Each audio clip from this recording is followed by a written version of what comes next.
Hi everyone, कैसे हैं आप सब। तो पहली वीडियो में पहले पार्ट में मैंने आपको बेसिक चीज़ें बताई थी कि एक्टिव पैसिव वॉइस में क्या डेफिनेशन होती है और जो जो ट्रिक है कि चार ऑप्शन में से आप क्वेश्चन को कैसे जल्दी कर सकते हो, तो वो हमने सीखा था। तो ये हमारा सेकंड पार्ट है। मैं इसमें थोड़ा सा आपको बताऊंगा कि पहले पार्ट में मैंने आपको बताया था कि किसी क्वेश्चन के अंदर एक तो जो टेंस में जो चेंज हुआ है, जो टेबल मैंने आपको बताई थी, उसको भी याद करना होता है हमें। उसके अलावा सब्जेक्ट को पहचानना होता है, ऑब्जेक्ट को पहचानना होता है कि भाई सेंटेंस के अंदर सब्जेक्ट क्या है, ऑब्जेक्ट क्या है, उसको इंटरचेंज करते हैं। और हमेशा एक्टिव पैसिव में वर्ब की तीसरी फॉर्म का इस्तेमाल करते हैं और बाय प्रेपोजिशन का इस्तेमाल करते हैं। ये बेसिक चीजें मैंने आपको बताई थी। तो आज हम कुछ क्वेश्चंस करेंगे। राइट, चलो इसको करते हैं आगे। अब जैसे कि ये एक क्वेश्चन है, अगर आपने पहला पार्ट नहीं देखा है तो फिर भी हम इसको करते हैं आज। जैसे कि अगर हम बात करें, जैसे ये एक हमें क्वेश्चन दिया है और इसमें टेबल नहीं है। अगर आपने टेबल को, मैं भी बताऊंगा कि कौन सी टेबल की मदद से क्वेश्चन को किया जा सकता है। तो देखो, इसको हम करते हैं इस क्वेश्चन को। अगर आपको क्वेश्चन आता है तो आप इसको करके देखो। जैसे कि अगर मैं इसको यहाँ से ट्राई करूँ तो ये क्वेश्चन लिखा है, रतन इज परफॉर्मिंग एन एक्सपेरिमेंट। तो सबसे पहले तो हम देखते हैं, अगर मैं आपसे पूछूं कि ये बताओ कि क्वेश्चन हमारा एक्टिव है या पैसिव है। ये क्वेश्चन हमारा एक्टिव है या पैसिव है।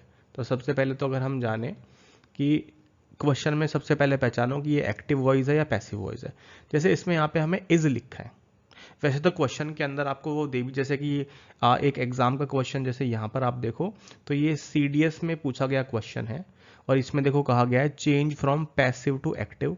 इसका मतलब जो क्वेश्चन दे रखा है वो हमारा पैसिव वॉइस हमें दिया हुआ है। लेकिन किसी किसी एग्जाम में क्या होता है कि नहीं लिखा होता है कि भाई एक्टिव है पैसिव। सबसे पहले पहचानो अपने आप। अगर हम देखो इसके चार ऑप्शन पे नजर डालें तो चार ऑप्शन में सब में बाय दे रखा है। तो बाय हमेशा पैसिव वॉइस में इस्तेमाल करते हैं। बाय हमेशा पैसिव वॉइस में इस्तेमाल किया जाता है। इसका मतलब ये हमारा एक्टिव वॉइस हमें दे रखा है। तो क्वेश्चन को जब भी करो तो क्वेश्चन को हमेशा जो ये वर्ब हमें दे रखा है, जो हेल्पिंग वर्ब दी है या फिर जो मेन वर्ब दी है, इसकी मदद से क्वेश्चन को करना होता है जल्दी। कैसे? जैसे मैंने आपको पिछली क्लास अगर आपने देखी है पार्ट 1 की क्लास, तो मैंने आपको बताया था कि जब भी क्वेश्चन में आपको इज, आर, एम आपको दिया हो या फिर आपको क्वेश्चन में वाज, वर दे रखा हो, इन पांचों में से कुछ भी दिया हो, जो बी वर्ब दिए, तो उसमें हम बीइंग का इस्तेमाल करते हैं। ठीक है। अगर आपको टेबल आपने नहीं याद की है, अगर आपको नहीं पता है, पहला पार्ट नहीं देखा है, तो अभी मैं आपको वो टेबल भी दिखाऊंगा, 8 गोल्डन रूल्स। तो देखो, जब भी क्वेश्चन में हमें इज आर एम दिया होता है तो हम इज आर एम का इस्तेमाल तो करते ही हैं। मतलब हम वाज में नहीं बदलेंगे, वो हम डायरेक्ट और इनडायरेक्ट स्पीच में बदलते हैं। तो यहाँ पर बी और डी को मैं यहाँ से कट कर दूंगा, क्योंकि जब मुझे पता है कि अगर इज होगा तो इज ही हमें इस्तेमाल करना है, लेकिन पैसिव वॉइस में बीइंग का इस्तेमाल हम करते हैं। तो जब हमने इसमें से दो ऑप्शन हमने से इसमें से कट कर दिए, बी और डी मैंने कट कर दिया यहाँ से। तो अगर हम देखें, यहाँ पर हमें इज दिया है और यहाँ पर हमें इज दिया है। तो क्या पहले वाले ऑप्शन में हमें क्या बीइंग दे रखा था? नहीं दे रखा है। तो बचा क्या हमारे पास? केवल और केवल हमारे पास सी ऑप्शन बचा और यही हमारा राइट आंसर है। इसमें हमें इज दिया है और हमें बीइंग दिया है। तो केवल हमने इज की मदद से क्वेश्चन को कर दिया। अगर आप कहो सर, अगर हमें दोनों में बीइंग दिया होता, तो देखो फिर हमें ये भी पता होता है कि क्वेश्चन को, ये हमारा सब्जेक्ट होता है, ये हमारा ऑब्जेक्ट होता है, इसको हम आपस में बदलते भी हैं, हमेशा तीसरी फॉर्म का इस्तेमाल करते हैं, वो भी देखना होता है। तो कई सारे तरीके हैं जिससे क्वेश्चन को किया जा सकता है। जैसे ये हमारा एक क्वेश्चन है नीचे, इसमें जैसे हमें दे रखा है his here is being cut by a professional. तो ये हमें पैसिव दिया, एक्टिव बनाना है। तो अगर हम देखें तो इसमें रिवर्स रूल लगेगा। रिवर्स कैसे लगेगा? कि जब हमें इसमें बीइंग दे रखा है, जैसे कि इज आर एम का इस्तेमाल दिया, जैसे इस वाले क्वेश्चन को यहाँ पे देखो, his here is being cut by professional, मतलब ये हमें पैसिव दिया, एक्टिव बनाना है। देखो इसमें इस बीइंग का इस्तेमाल किया गया, मतलब इज बीइंग, ये इज और बीइंग के साथ ये कॉम्बिनेशन है। तो बीइंग हम हमेशा कब किस में इस्तेमाल करते हैं? पैसिव वॉइस में इस्तेमाल करते हैं। तो इसका मतलब हमें एक्टिव में इज आर एम दिया होगा। तो मैं इसको क्वेश्चन को कैसे करूंगा? तो यहाँ पर जो विल दिया है, विल तो बिल्कुल भी इस्तेमाल नहीं करेंगे अगर हमें इज बीइंग है। तो इसका मतलब जो हेल्पिंग वर्ब इस्तेमाल की गई होगी वो हमेशा इज आरएम इस्तेमाल होगी। तो इसमें से मैं यहाँ से विल बी को यहाँ से कट कर दूंगा, तो मैं यहाँ से ए और सी मैंने यहाँ से एलिमिनेट कर दिए, मेरे पास बी और डी बचे। अब देखो नो चेंज भी हो सकता है, लेकिन ये देखो बदला हुआ है इसलिए इसका एक्टिव करोगे इसको, तो देखो इसमें हिज हेयर दिया है और अ प्रोफेशनल दिया है, तो इसको आपस में बदल देते हैं। तो is a professional is cutting his hair, तो ये यहाँ पर बिल्कुल ही सही आंसर होगा। और पैसिव वॉइस में हमेशा थर्ड फॉर्म का इस्तेमाल करते हैं, तो बी इसका राइट आंसर है। अब आप कहोगे सर वो टेबल हमें बता दो, चलो वो टेबल भी एक बार देख लेते हैं कि कौन सी टेबल हमें याद करनी है। देखो ये वो टेबल है जो आपको याद करनी है, जिसकी मदद से क्वेश्चन को आप जल्दी कर सकते हो। इसको एक बार देखो, कॉपी में नोट कर लो, बार बार इसको समझो, मैं इसको आपको बताऊंगा अभी। आप देखो बिल्कुल आप इसको अच्छे से समझोगे। जैसे यहां पर देखो, ये यहां पर 8 गोल्ड, इसको आप कहोगे 8 गोल्डन रूल्स। ये कैसे मैंने बनाए? जो 12 हमारे टेंस होते हैं, मैंने पिछली क्लास में भी आपको बताया था कि जो 12 टेंस होते हैं, जैसे कि 3 हमारे मेन, प्रेजेंट, पास्ट, फ्यूचर, उसके हमारे जो 4 पार्ट होते हैं, टोटल मिला के 12 होते हैं। 12 में से 8 का ही पैसिव बनाया जा सकता है, 8 का ही पैसिव बनाया जा सकता है।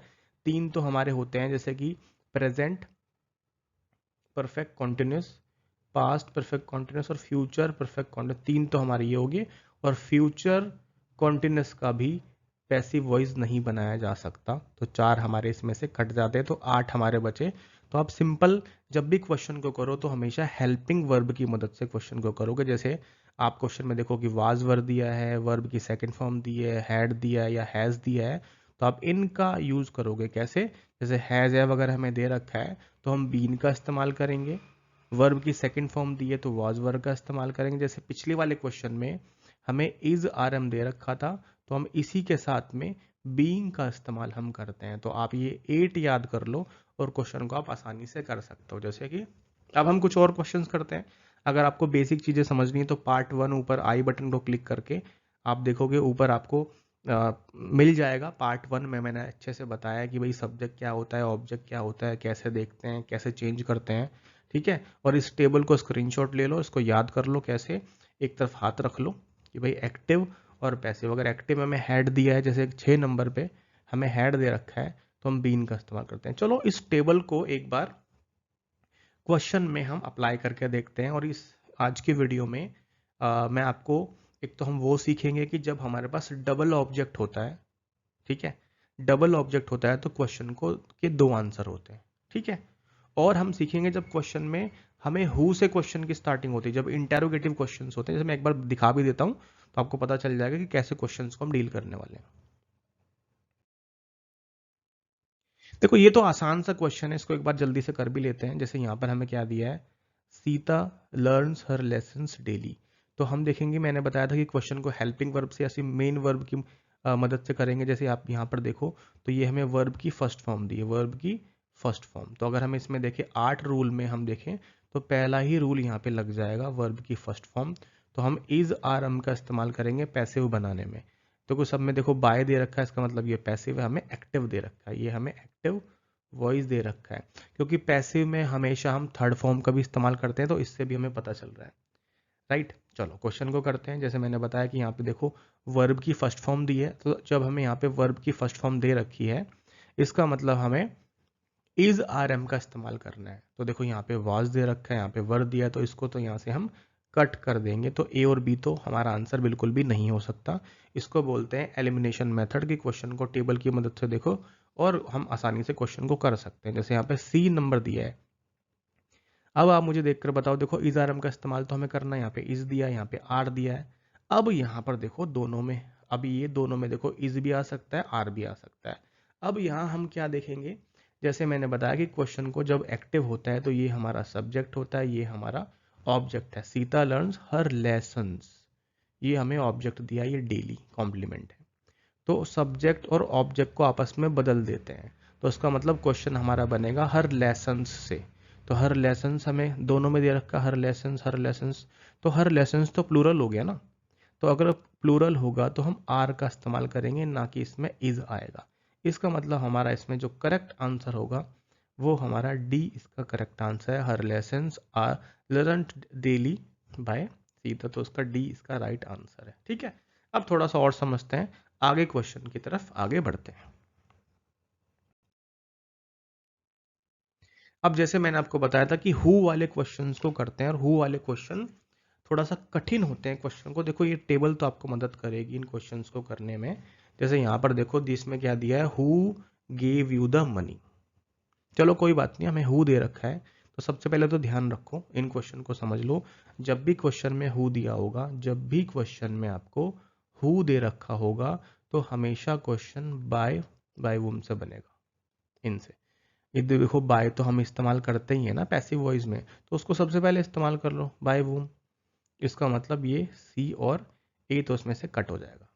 ठीक है, कुछ ऐसे केसेस होते हैं जिसमें बाय आपको सबसे आखिरी में मिलेगा, तो वो मैं बता दूंगा। कुछ 5 से 7% ऐसे क्वेश्चंस होते हैं, लेकिन सब में बाय वूम का इस्तेमाल हम करते हैं। तो इसका मतलब ए और सी तो इसमें से एलिमिनेट हो गए। सबसे पहला काम यही करना है, जब क्वेश्चन हमेशा हु से स्टार्ट होगा तो बाय वूम से क्वेश्चन की स्टार्टिंग होगी। इसका मतलब बी और डी इसका राइट आंसर हो सकता है। ठीक है, चलो थोड़ा सा और आगे बढ़ते हैं। अब टेबल की मदद लेते हैं, टेबल की मदद हम इसमें लेते हैं। देखो, अब आप ध्यान से समझो, इसमें हमें क्या दिया है, गेव दे रखा है। अब मुझे बताओ, गेव हमारा वर्ब की फर्स्ट फॉर्म होती है, सेकंड फॉर्म होती है? आप कहोगे सर गेव तो सेकंड फॉर्म होती है। तो जब ये सेकंड फॉर्म है तो इसमें कौन सा रूल लगेगा, देखकर बताओ। तो पहला तो नहीं लगेगा, ये नंबर 4 जो है ये वर्ब की सेकंड फॉर्म दी है। इसका मतलब पैसिव बनाने में हम वाज वर्ब का इस्तेमाल करेंगे। तो देखो, अगर हम कहें कि सर इसमें तो देखो, इसमें भी वाज दिया है, इसमें वर्ब दिया है, तो ये टेबल तो काम नहीं कर रही है। चलो कोई बात नहीं, लेकिन आप ध्यान से समझो, आप देखकर बताओ। जैसे यहाँ पर यू लिखा है, यहाँ पे लिखा है यू, तो यू सिंगुलर होता है या प्लूरल होता है? यू के साथ में वॉज इस्तेमाल करते हैं या फिर वर्ग का इस्तेमाल करते हैं? तो आपका आंसर आपको मिल गया होगा कि यू के साथ में वॉज इस्तेमाल नहीं करते, यू के साथ में वर इस्तेमाल किया जाता है। इसका मतलब डी इसका राइट आंसर यहाँ पे होगा। By whom were you given the money, क्योंकि यहाँ पे हमेशा ही थर्ड फॉर्म का इस्तेमाल किया जाता है, तो डी इसका राइट आंसर है।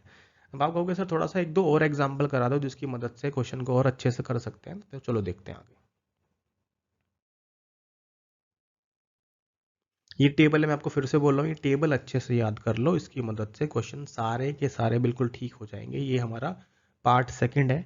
हर एक टाइप जो एग्जाम में पूछा जाता है मैं उसको धीरे धीरे करके आपको बता रहा हूँ कि भाई जैसे कि हु वाले क्वेश्चंस तो कैसे करते हैं। और अब हम ये भी सीखेंगे कि जब हमारे पास दो ऑब्जेक्ट होते हैं, डायरेक्ट और इनडायरेक्ट ऑब्जेक्ट, जब क्वेश्चन को कैसे करते हैं। ठीक है, इस टेबल को अच्छे से याद कर लेना और कमेंट में मुझे बताना कि ये टेबल आपको मदद कर रही है या फिर नहीं। अब जैसे ये एक क्वेश्चन है, ठीक है, अगर मैं इसके 4 ऑप्शन आपको अभी ना दूं, ठीक है, तो हम फिर भी क्वेश्चन को कैसे करना शुरू करेंगे। जैसे क्वेश्चन में अगर देखें, हमें हु दे रखा है, who had laughed eight you. तो देखो हु दिया है, इसका मतलब कि बाय वुम से इसकी क्वेश्चन की शुरुआत होगी। ठीक है, हैड दे रखा है तो कौन सा रूल लगेगा, हैड दिया है तो हमें नंबर 6 नंबर पे जाएंगे। हैड दे रखा है तो हम पैसिव बनाने में हैड बीन का इस्तेमाल करेंगे। तो हमें देखो दो हिंट मिल गए, एक तो बाय वूम ढूंढेंगे और हैड के साथ बीन ढूंढेंगे। तो चलो मैं आपको 4 ऑप्शन देता हूँ, ये हमारे 4 ऑप्शन है, तो आप इसको अच्छे से देखो, यहाँ पर अच्छे से देखो। जैसे कि बाय वूम इसमें दिया है, यहाँ पे भी दे रखा है, यहाँ पे भी दे रखा है, तो इसको बी तो मैं यहाँ से कट कर दूंगा, बी यहाँ से मैं इसको कट कर दूंगा, मतलब 3 मेरे आंसर हो सकते हैं। अब आप देखकर मतलब क्वेश्चन में हैड दे रखा है तो क्या वर्ग का इस्तेमाल करेंगे, नहीं करेंगे यहाँ पे, तो मेरे पास मैंने डी को भी कट कर दिया। अब मेरे पास बचे क्या, ए और सी मेरे पास बचे, मैं इसमें से भी एलिमिनेट करने की कोशिश करूंगा। जैसे by whom you had been laughed at. तो ध्यान से समझो, जब भी क्वेश्चन हमारा इंटरोगेटिव क्वेश्चन होता है, तो जब क्वेश्चन में हेल्पिंग वर्ब जो होती है वो सब्जेक्ट से पहले लिखी जाती है। ये हमारा सब्जेक्ट है यू, तो हैड उससे पहले लिखा जाएगा। इसका मतलब सी इसका राइट आंसर होगा, यहाँ पर सी इसका राइट आंसर होगा। By whom had you been laughed at, और ध्यान रखो बाय तो उसमें दे रखा है और लाफ्ड के साथ में हमेशा एट प्रेपोजिशन इस्तेमाल हमेशा होती है, तो ये तो हमेशा ही इस्तेमाल होगी। तो एक क्वेश्चन में दो प्रेपोजिशन इस्तेमाल हो सकती है। कभी कभी जो कुछ वर्ब होती है अपने साथ में फिक्स प्रेपोजिशन लेके चलती हैं। तो ये समझ में आया कि यहाँ पर हमने क्या सीखा, एक तो टेबल कि भाई टेबल कैसे हमें मदद करती है, आपको देखना है टेबल। दूसरा हमने यहाँ पर सीखा कि जो हु जब क्वेश्चन की स्टार्टिंग होती है तो क्वेश्चन को कैसे किया जाता है। ठीक है, अब जैसे कि ये क्वेश्चन है, अब इसको ऑब्जर्व करो क्वेश्चन को। अगर क्वेश्चन को ऑब्जर्व करें, सबसे पहले तो देखें कि हमें क्वेश्चन में हु दे रखा है। जब क्वेश्चन में हमें हु दे रखा है, इसका मतलब क्वेश्चन में बाय वुम से बनेगा। तो आपको कोई सर सब में ही बाय वुम दे रखा है, चलो कोई बात नहीं, हमारा इससे हमारा कोई भी ऑप्शन हमारा एलिमिनेट नहीं हुआ। आप देखो कि यहाँ पे कौन सी फॉर्म दी है, वर्ब से क्वेश्चन की स्टार्टिंग करेंगे। यहाँ पे देखो वर्ब की सेकेंड फॉर्म दी है। जब वर्ब की सेकेंड फॉर्म दी है तो कौन सा रूल लगेगा, नंबर 4 रूल लगेगा, वॉज वर इसमें इस्तेमाल करेंगे। तो क्या हमारा ए आंसर हो सकता है, नहीं, तो ए हमने एलिमिनेट कर दिया। हमने सी इसमें से एलिमिनेट कर दिया क्योंकि इसमें इज आर एम का इस्तेमाल किया गया है। अब हमारे पास बचा बी और डी। तो अब आप आसानी से क्वेश्चन आपके मन में आ गया होगा कि सर हमारा क्या राइट आंसर है। तो वाई बुम देखो दोनों में दे रखा है, यहाँ पे वर दिया, यहाँ पे भी वर दे रखा है, टेंस दिया, ये भी दिया है। अब देखो आप इसको ध्यान से देखो, बी आंसर या फिर डी आंसर, अगर आपने इसको कर लिया, आप अपना ऑप्शन को सोच के रखो। देखो जब मैंने बताया था कि क्वेश्चन में हमेशा जब पैसिव बनाते हैं तो ऑलवेज यूज V3, हमेशा V3 का इस्तेमाल करते हैं। तो देखें कि बी में हमें टॉर्न दे रखा है और डी में हमें टॉर दिया है, तो ये तो हमारी सेकंड फॉर्म है और ये हमारी थर्ड फॉर्म होती है। तो यही इसका राइट आंसर है, बाकी इसमें कोई भी चेंज नहीं था, तो बी इसका राइट आंसर होगा। तो हु वाले क्वेश्चन हमने आसानी से सीख लिए। आई होप आपको समझ में आए होंगे। ओके, अगर और कोई क्वेश्चन बचता है तो मैं आपको घर से करने के लिए देता हूं, वरना हम आगे बढ़ते हैं।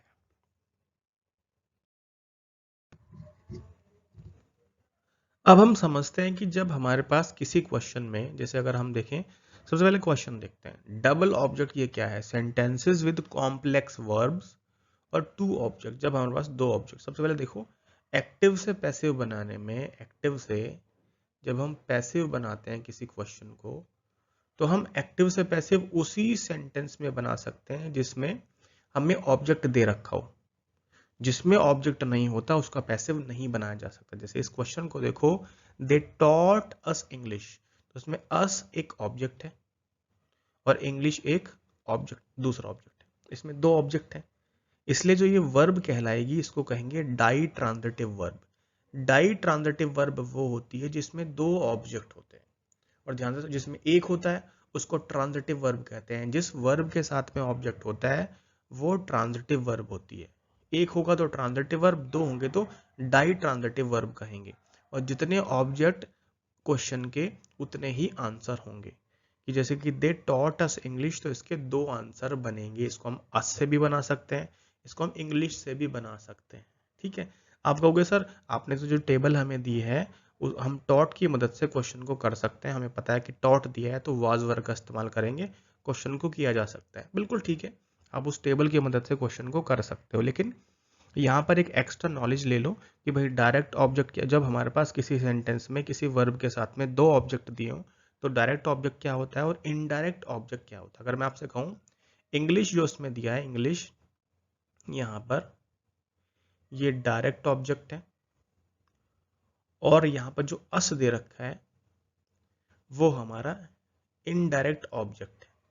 अब इसको ध्यान से समझो, दे टॉट अस इंग्लिश, कि भाई दे टॉट वो क्या, जो डायरेक्टली जिस पर काम हो रहा है वो क्या पढ़ा रहे हैं, उन्होंने क्या पढ़ाया। दे टॉट अस इंग्लिश, हमें उन्होंने क्या पढ़ाया, इंग्लिश पढ़ाया। तो ये हमारा डायरेक्ट ऑब्जेक्ट होता है। और इनडायरेक्ट ऑब्जेक्ट वो होता है जो उसको रिसीव कर रहे हैं, इंग्लिश को सीख रहे हैं, तो वो इनडायरेक्ट ऑब्जेक्ट होता है। जैसे यहाँ पर डेफिनेशन भी है, the direct object is the thing that is being acting, और जिस पर काम हो रहा है, while the indirect object is recipient of the action, मतलब कि जो उस चीज को ग्रहण कर रहे हैं। कौन इंग्लिश को सीख रहा है, अस। तो इसका मतलब क्वेश्चन हमारा जो अस होगा वो हमारा इनडायरेक्ट ऑब्जेक्ट है। चलो इसको थोड़ा सा और अच्छे से समझते हैं और क्वेश्चंस देखते हैं। जैसे एक एग्जांपल हो रहा है, she sent me a message, तो उसने क्या भेजा, मैसेज भेजा। तो मैसेज इसमें हमारा डायरेक्ट ऑब्जेक्ट है। और मी मुझे भेजा, तो वो कौन रिसीव कर रहा है, मी उस मैसेज को, तो वो हमारा इनडायरेक्ट ऑब्जेक्ट यहाँ पर होगा। आई होप आपको समझ में आया होगा कि भाई जिस सेंटेंस में वर्ब के साथ दो ऑब्जेक्ट होते हैं तो वो हमारा वो वर्ब क्या कहलाएगी, डाई ट्रांजिटिव वर्ब उसको कहेंगे। ठीक है, इनडायरेक्ट क्या होगा?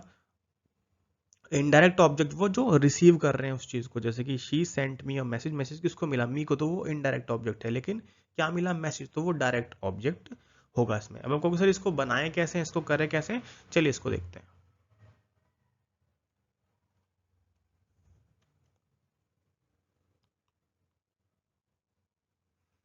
ओके, आई होप आपको समझ में आ रहा होगा ये क्वेश्चन। ठीक है, जस्ट वेट।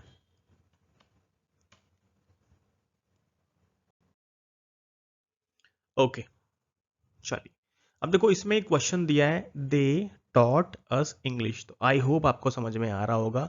अगर मैं आपसे पूछूं आपसे कि इंग्लिश यहाँ पर क्या, आप कहोगे सर ये एक ऑब्जेक्ट है। कौन सा ऑब्जेक्ट? आप कहोगे सर ये हमारा डायरेक्ट ऑब्जेक्ट हमें इसमें दे रखा है, और अस इसमें हमारा इनडायरेक्ट ऑब्जेक्ट है। चलो इससे हमें पैसिव वॉइस बनाने में कुछ ज़्यादा मदद मिली, लेकिन हमें इसमें नॉलेज मिली कि भाई डायरेक्ट ऑब्जेक्ट क्या है, इनडायरेक्ट ऑब्जेक्ट क्या है, और जो वर्ब है इसको डाई ट्रांजिटिव इसको कहा जाएगा। ठीक है, मैंने इसको यहाँ पर समझाने के लिए यहाँ पे लिखा भी है कि दे हमारा सब्जेक्ट है, वर्ब इसमें टॉट है, इनडायरेक्ट ऑब्जेक्ट हमारा क्या है? अस, और डायरेक्ट ऑब्जेक्ट क्या है हमारा? इंग्लिश। अच्छे से समझाने के लिए मैंने यहाँ पे लिखा है। अब जैसे इसमें ध्यान से समझो, इसको दो तरह से बनाएंगे, इसको दो तरह से बनाया जाएगा।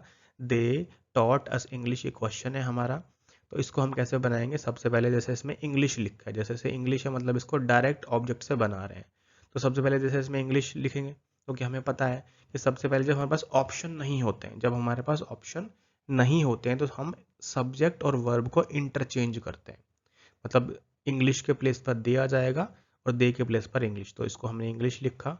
अब हमें पता है कि जैसे यहाँ पे वर्ब की सेकंड टेबल तो मदद हमेशा करेगी, वर्ब की सेकंड फॉर्म है। अब आप टेबल में देखो कि जब हमें वर्ब की सेकंड फॉर्म दी है तो हम कौन सी हेल्पिंग वर्ब का इस्तेमाल करते हैं, आप देख के लिए वहाँ पे देखोगे कि हमें वॉज वर्ब का इस्तेमाल करेंगे। तो इंग्लिश सिंगुलर है तो उसमें वाज का इस्तेमाल होगा, हमेशा थर्ड फॉर्म इस्तेमाल करेंगे, टॉट आएगा, फिर taught to us by them, they का देम हो जाएगा यहाँ पे। ठीक है, अब इसको अगर हमें अस से बनाएंगे तो अस, देखो ध्यान से समझो, वी हमारा सब्जेक्टिव केस होता है, अस हमारा ऑब्जेक्टिव केस होता है, दे हमारा सब्जेक्टिव केस है, और देम हमारा ऑब्जेक्टिव केस है। तो उसको देखना पड़ेगा आपको कि सब्जेक्ट के प्लेस पे इस्तेमाल कर रहे हैं तो उसको सब्जेक्टिव केस, ऑब्जेक्ट के इस्तेमाल मतलब ऑब्जेक्ट के प्लेस पर इसको इस्तेमाल कर रहे हैं तो उस जो हमारा प्रोनाउन होती है उसको हम ऑब्जेक्टिव केस में इस्तेमाल करेंगे जब इसको इंटरचेंज करते हुए। अब जैसे क्वेश्चन था हमारा, मैं इसको यहाँ पे रफ कर देता हूँ।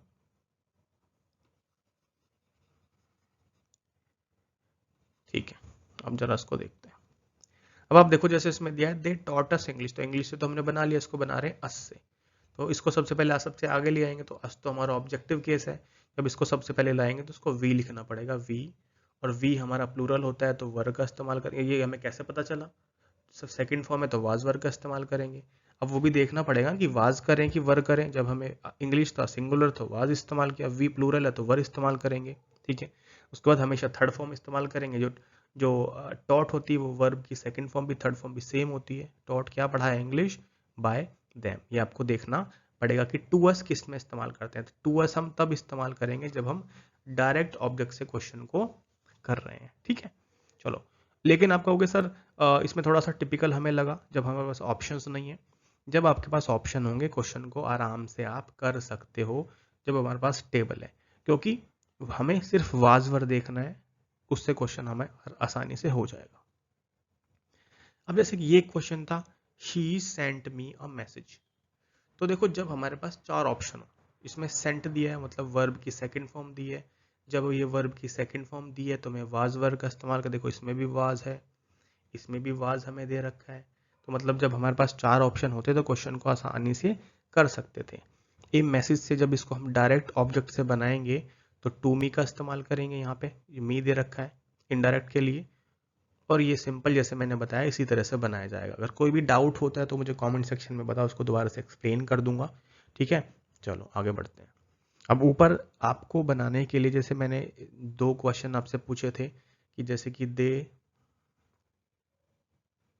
टॉट अस इंग्लिश, ये वाला क्वेश्चन एक, और she sent me a message, ये दो के आंसर दो तरह से यहाँ पे बना रखे हैं मैंने ऑब्जेक्ट की मदद से। ठीक है, अब ये दो क्वेश्चन आपको यहाँ पे ऊपर दिखाई दे रहे हैं, और एग्जाम्पल के लिए the company offered the employees a bonus, she showed us the new design, देखो ऑफर्ड तो वर्ब दे रखा है, अब आप देखो यहाँ पे द एम्प्लॉयज और अब बोनस में कौन सा डायरेक्ट है कौन सा इनडायरेक्ट है, जैसे कि द कंपनी ऑफर्ड, तो उनको क्या मिला, बोनस मिला, तो ये हमारा डायरेक्ट ऑब्जेक्ट दे रखा है।